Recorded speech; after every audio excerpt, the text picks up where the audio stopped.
नमस्कार।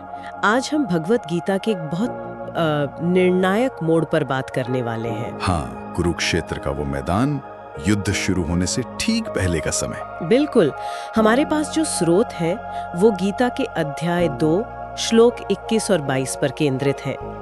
इसमें अर्जुन भगवान कृष्ण से कुछ कहते हैं, एक अनुरोध करते हैं। हाँ, वो प्रसिद्ध अनुरोध। हाँ, अर्जुन कहते हैं, हे अच्युत, यानी जो कभी चूकते नहीं, कृपा करके मेरा रथ दोनों सेनाओं के बीच में ले चलिए। और वो कहते हैं ताकि मैं देख सकूं कि यहाँ कौन कौन युद्ध की इच्छा से मौजूद है और इस महासंग्राम में मुझे किन योद्धाओं से लड़ना होगा। अब सुनने में तो ये ऐसा लगता है कि जैसे कोई सेनापति बस मुआयना कर रहा हो, पर क्या ये सिर्फ उतना ही है? मुझे लगता है इसके पीछे कुछ और गहरा चल रहा है। बिल्कुल, आपने सही पकड़ा। ये बाहर से देखने में एक सामरिक जरूरत लग सकती है कि चलो देख लें दुश्मन कौन है। हाँ, लेकिन असल में ये अर्जुन के अंदर जो चल रहा था ना, वो मानसिक और नैतिक द्वंद उसका प्रतिबिंब है। अच्छा। वो सिर्फ विरोधी सेना को नहीं देख रहे थे, वो देख रहे थे अपने सगे संबंधियों को, अपने गुरुओं को, अपने दादा को, जिनके खिलाफ उन्हें लड़ना था। तो ये अनुरोध असल में एक तरह से उस सच्चाई का सामना करने की कोशिश थी, स्पष्टता पाने की। हाँ बिल्कुल, वो शायद समझना चाह रहे थे कि आखिर वो करने क्या जा रहे हैं। वो भयानक सच उनकी आंखों के सामने आ जाए। और ये बात भी तो है कि वो कृष्ण को अच्युत कहते हैं, मतलब वो जो कभी गिरते नहीं या चूकते नहीं। ये सिर्फ एक सम्मानजनक शब्द है या उस पल में अर्जुन का वो गहरा विश्वास दिखा रहा है कि इस मुश्किल में, इस उलझन में सिर्फ कृष्ण ही है जो सही राह दिखा सकते हैं? नहीं, ये सिर्फ एक उपाधि से कहीं ज्यादा है। मेरे ख्याल से ये अर्जुन के अटूट विश्वास का प्रतीक है। उन्हें पता है उनकी हालत क्या है, मन कितना विचलित है, और ऐसे में उन्हें एक ऐसे सहारे की जरूरत है जो स्थिर हो, जो अचूक हो, जो गिरे नहीं। हाँ, जो उन्हें संभाल ले। बिल्कुल। और दूसरी तरफ देखिए कृष्ण की भूमिका।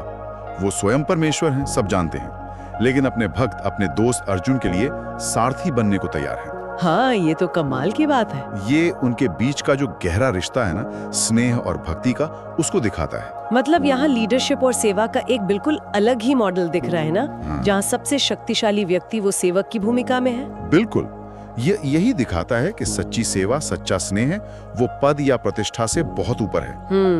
कृष्ण चाहते तो एक उपदेशक की तरह दूर खड़े होकर भी बोल सकते थे, लेकिन उन्होंने चुना सारथी बनना, अर्जुन के सबसे करीब रहना, उसके संघर्ष में उसका साथ देना। ये कृष्ण की महानता है। हाँ, उनके चरित्र की विशालता और उनका वो भक्त वात्सल्य।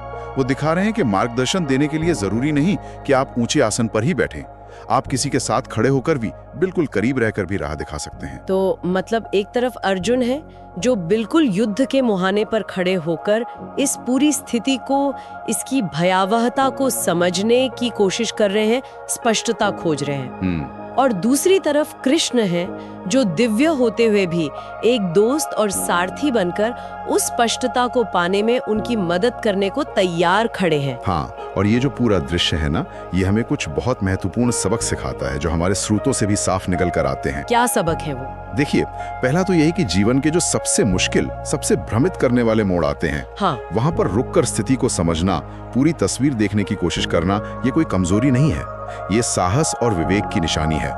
अर्जुन का रथ बीच में ले जाने का आग्रह इसी स्पष्टता की खोज है। सही कहा। और दूसरा सबक वो कृष्ण के अच्युत होने और सारथी बनने में छिपा है। निश्चित रूप से दूसरा सबक यही है कि संकट के समय हमें ऐसे मार्गदर्शन की जरूरत होती है जिस पर हम पूरा भरोसा कर सकें, जो अच्युत हो, जो हमें सही दिशा दे। और साथ ही कृष्ण का ये आचरण हमें सिखाता है कि सच्ची सेवा, सच्ची भक्ति वो विनम्रता और प्रेम पर टिकी होती है, अहंकार या पद पर नहीं। और अर्जुन का कृष्ण के प्रति ये जो समर्पण है, शायद यही आगे चलकर उन्हें वो दिव्य ज्ञान पाने का रास्ता खोलता है। बिल्कुल, यही समर्पण कुंजी है। और शायद यही वो क्षण है, वो पृष्ठभूमि है जहाँ से भगवत गीता का वो महान संवाद शुरू होता है, जहाँ कृष्ण अर्जुन की इसी दुविधा को दूर करते हैं, उन्हें कर्म और धर्म के गहरे रहस्य समझाते हैं। बिल्कुल सही कहा आपने, यही वो नींव है।